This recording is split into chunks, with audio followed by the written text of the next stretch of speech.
Hi everyone, today is a Liberty Lion exclusive, an interview with two YPG heroes, Jesper Soder and Jordan Matson. Welcome guys and thank you for doing this. Thank you. Thank you. So we all know that you two, among other fighters, have been fighting in the front with YPG and against ISIS. And you obviously have seen some really horrific things and you have been through some really horrific events. But before we can talk about that, we at Liberty Lion want to know a little bit about you two. Who is Jesper Soder and who is Jordan Matson? I'm Jesper. Hi, nice to meet you, Jesper. Yeah, nice to meet you, Jordan. My name is Jordan Matson. It's nice to meet you. Yes, and tell us a little bit about yourself. I come from Sweden. I have no basic origin to the Kurds whatsoever, except for my loyalty towards the Kurdish forces fighting ISIS. I am 24 years old. I come from the west coast of Sweden, close to Gothenburg. I myself work as a teacher in a school, gymnasium school, high school, and I have no wife or children whatsoever, but I have.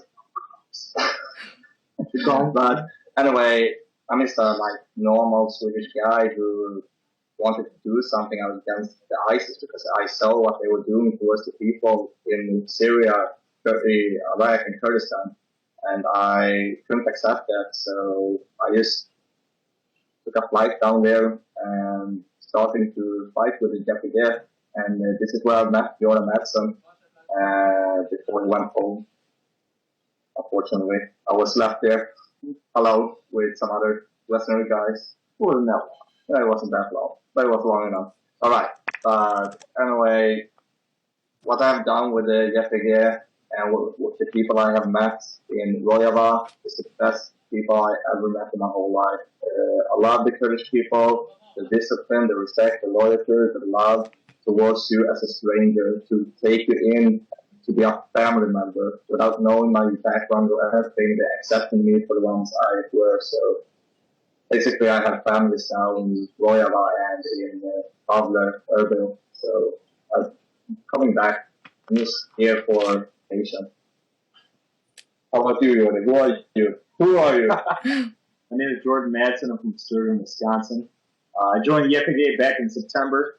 I served there for 9 months. The story is well documented.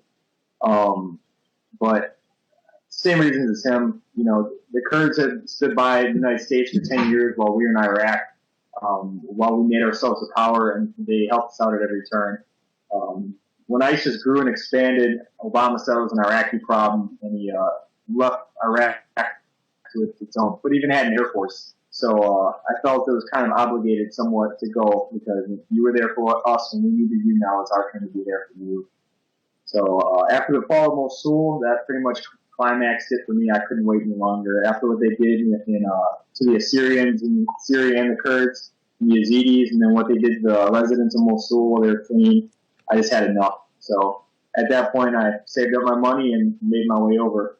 But just like Jasper said, you know, you can't quite find a place like Rojava. They treat you like family even though they don't know you. Everybody does. You know, I haven't found a person that was really negative in Rojava. It's just the community is a family. So it's something that I've always and will always cherish.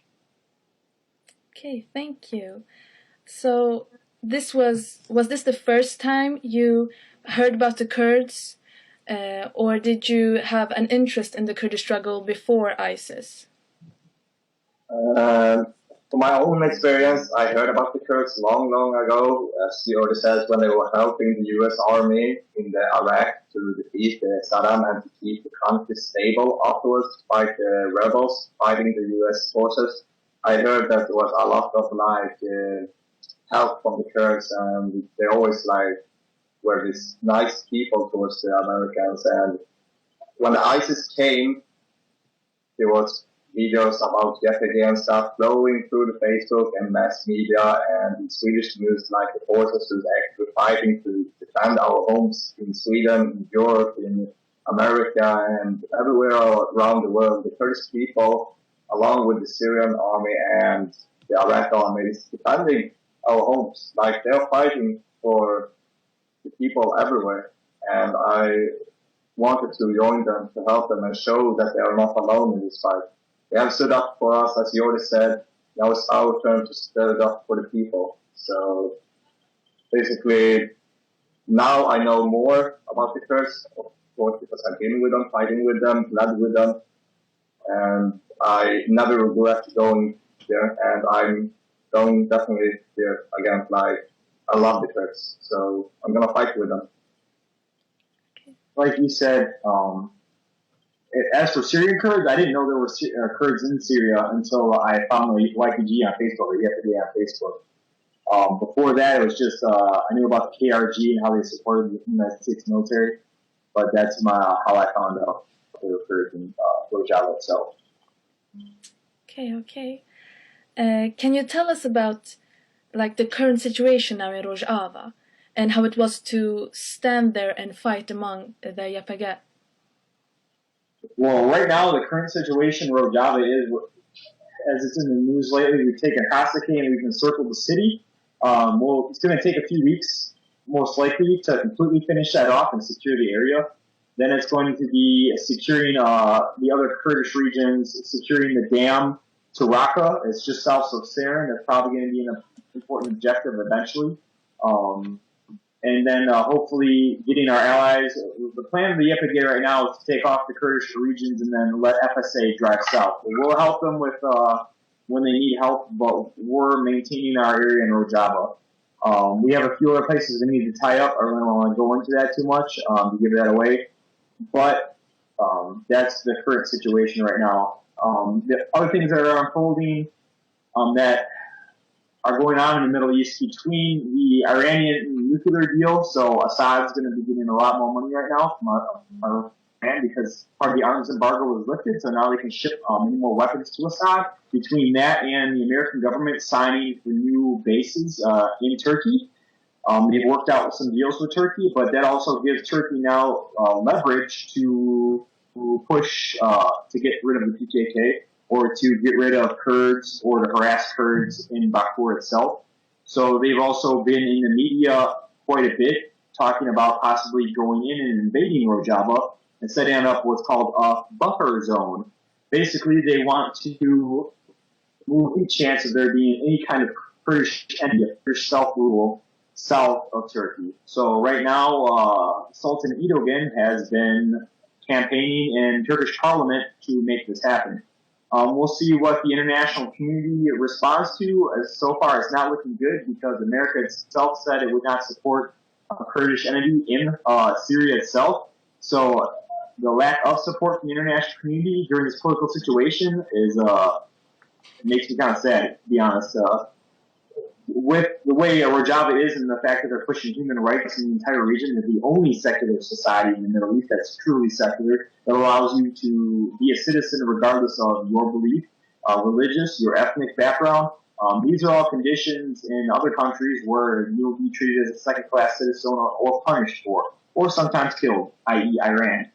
So right now, hopefully things will get better. We just got to keep putting this in the public eye of what's going on right now and try to force our governments to acknowledge Rojava itself.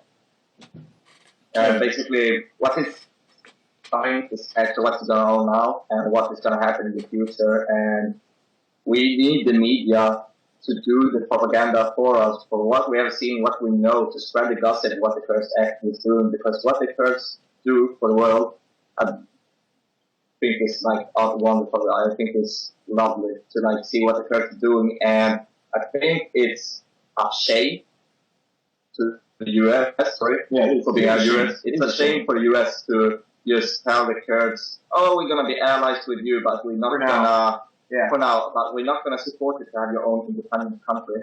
In my case, I think there are other countries who should not be independent, but I have nothing to say about it except that it's a shame that the US is telling the Kurds that they want to support an independent state. Because what the Kurds do, I think they are the only people in the world deserving a state. Actually, because they are the only people who stand up for humanity. with their own blood. They are the fighting forces. They do this for everyone, and the US is not supporting them. The world is not supporting them, and we have to show that it's not acceptable. I, as a Swedish person, really said that it's really want to say that it's awful that this is happening. But we can just hope and pray for the future that the US and the world will wake up. And we're going to try to show them open the eyes, and it's through media that we can do it. So thank you.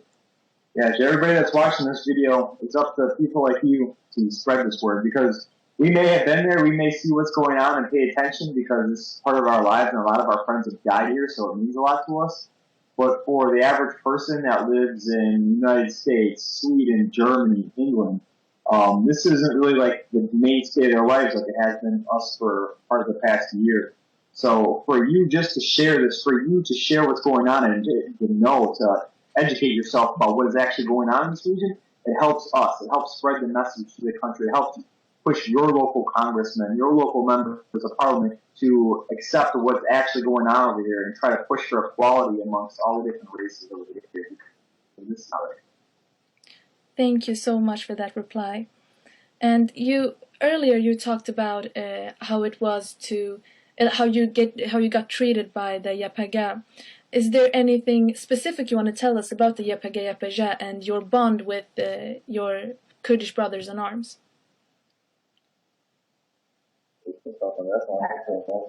Well, like I said, I was there for 9 months. That was my family. You know, these people came, for the most part, until recently, no one was receiving a paycheck. They're doing this for free. They're anyone else in the region. They're fighting harder than Peshmerga than the Iraqi army. For what reason? All the other armed forces were getting paychecks. These guys were getting nothing. And yet they would constantly go to the line and fight until they died.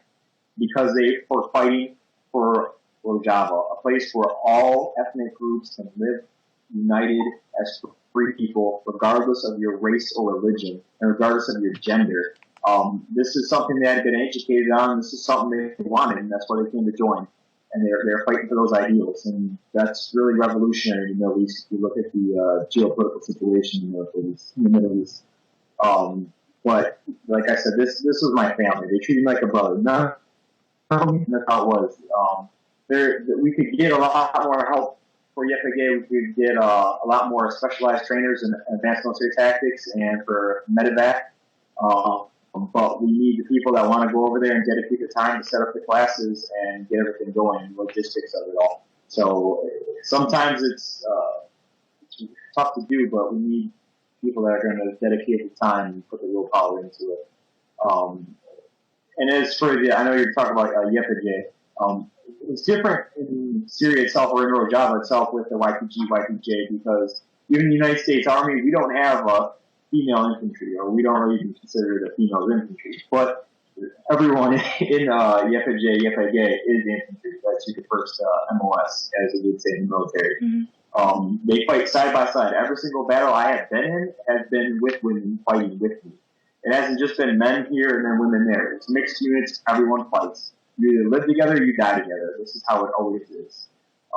So I have nothing but respect for YPG because they are none above everybody else that I've met in the region, and women in my own country as far as fighting. They have to be just like men. That's the way it is. I agree with a lot that Jordan says, mostly everything. About being family with the Kurds, the because you are basically eating together. You're sleeping in different places, but sometimes when you're in a moving tabor as we were, you have maybe sometimes sleep on the same roof because the danger of getting bombed and everything. We need everyone to be stick together and not spread out. And basically, you eat with them, you're just hanging out with them all the time. It's like get to know these persons. Like personality, like who they are individually and everything, where they come from. They like sharing their stories with us, and we trying to communicate as good as we get, because he speaks a good Kurdish, I speak like pretty bad Kurdish, but I'm learning. But anyway, one point to say is being together for so many days, weeks, months, and just hang out together all the time, you basically become like a family because you never hang out with so many people at the same time and like be with them all the time. You know, like always like a military yeah, it's like military unit, like military families together. You know, because you always are together. You always like do everything together. Everything that is going to happen, you do together. Everything that you're doing is together. You're not doing this solo. And basically, the support to come your family, you protect them with your life, they protect you with your life. I love the force I've been with. I've been with two great supports that I really, really, really meet, and I hope that they all well, because I think about them every day. And I'm the same with birds on my family. All over the world, I love all the birds. Because I do. I do. That's all. The Kurds are the best persons and, you know, family that I could ever hope to get. I have a really wonderful family back home in Sweden, but this is different kind of family stuff. I feel like I'm blood oriented. I feel like they're actually all my family because they all like me. The respect, the love, the discipline, everything is like me over there. It was easy to adapt to the environment